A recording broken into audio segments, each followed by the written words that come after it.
concerned that you're a half a second faster than everybody in qualifying, that they might try to stalk you, try to stay with you. Obviously Chris tried, but he couldn't keep with you. Yeah, early on sounds like a funny excuse, but I got a massive bug on my visor and it went underneath my tear off, so I took my tear off and I had this bug, and it happened on about lap 3, and it was really hard to concentrate because I couldn't really see the apex of the corners.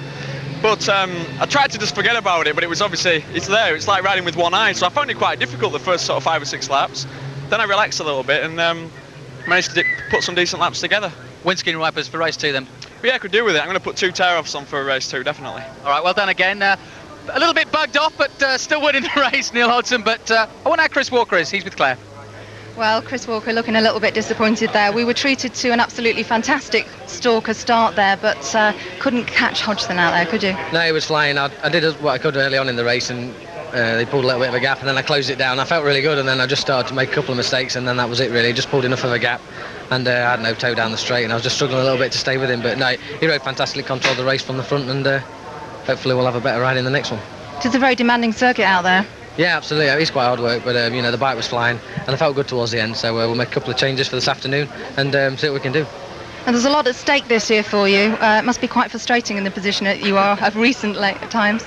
Well, no, I mean, every year is frustrating. You know, I've finished third, finished second for 3 years now on the trot. Obviously, want to change that this year, as I did every other year. So, you know, we're not even halfway through the championship till the end of the day, and not a million points behind. So I'm still plugging away. And you are still smiling, which is the main thing. Well done, Chris. Well, of course, we've got third place man there with Jonathan. Yeah, I'm here with John Reynolds, and I suppose you're bound to be disappointed because, you know, you really want a win here, didn't you? Yeah, of course, Jonathan. I'm disappointed, but I couldn't respond to that. I was absolutely knackered. You know, I've had a cold for the last week, and I just couldn't concentrate and couldn't put things together. And you know, I was tired, and that was that. I know one thing that will focus your mind. There's 1 point now in the championship. You've got another race. You can have another go at it. Can you get your head together? Can you get yourself in a position where you will be able to challenge for the next one? I don't know. Neil's really flying today, and you know, I'm not at the moment, so we need to have a think about it. You know, I mean, we did it at Snetterton, but I think it's a different ball game. I'm not feeling 100% at the moment, but anyway, we'll give it a go and see what happens. How's the bike? Can you make any changes there that'll help? Yeah, I think we're going to make one major change, and what will that be? I'm not telling you yet. Fair enough. Well done again, and we hope you get it right for race 2. Hard luck again. Yeah, thanks, Jonathan. Jonathan, thank you very much down there in pit lane. Jonathan and Claire, our pit lane reporters. Up here on the balcony, we've got Jeremy McWilliams. Despondency there from the series leader, John Reynolds, and that's cost him dearly, hasn't it, that third place? Yeah, I think he's been a bit hard on himself. You know, Neil is flying here. He made the race look very boring. You know, it was a great scrap back for 4th place there, but he is flying here, and I believe he'll win the next race. You know, it'll be between him and Walker, but you know, John's out of it today.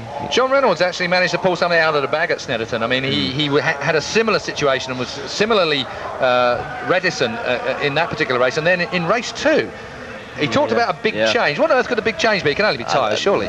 Maybe a change to the head. You know, he sounds like he's beat before he starts here today. When you're talking like that, it's very difficult to get the confidence and go out and win a race. But if he makes a change to a bike and it makes it a lot better, then maybe the confidence will come after a couple of laps. But certainly he doesn't look like he's on today.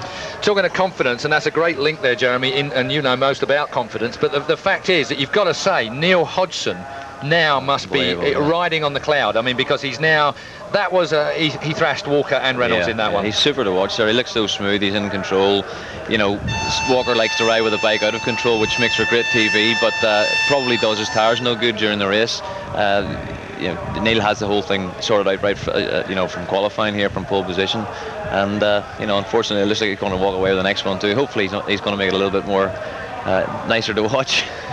What about the weather? It's gone quite a bit cooler, hasn't it? The wind has picked up a little bit now, and the wide open spaces here at Silverstone, is that going to affect these riders very much on some of these turns? I mean, like on the faster corners particularly. Well, a bit of rain wouldn't go amiss at the minute, actually. That certainly close it down a bit, wouldn't it? Wouldn't it? Yeah. But I don't know. It's one of these tracks that it looks like the tyre choice is certainly got a major part of it here. Well, we can see now Catherine, that's Neil Hodgson's girlfriend, in amongst the crowd, so Isle of Man residents, so Neil will be packing away a few more bob in an Isle of Man bank. That's David Heel, the winner of the privateer battle, so David Heel very happy in the middle of the screen, and Andrew Porter of mbforyou.com, the series sponsors, is giving the privateers the necessary, well, probably money, I would think, in that case. Gordon Blackley they kisses the girls. Certainly changed the race for 4th, didn't they?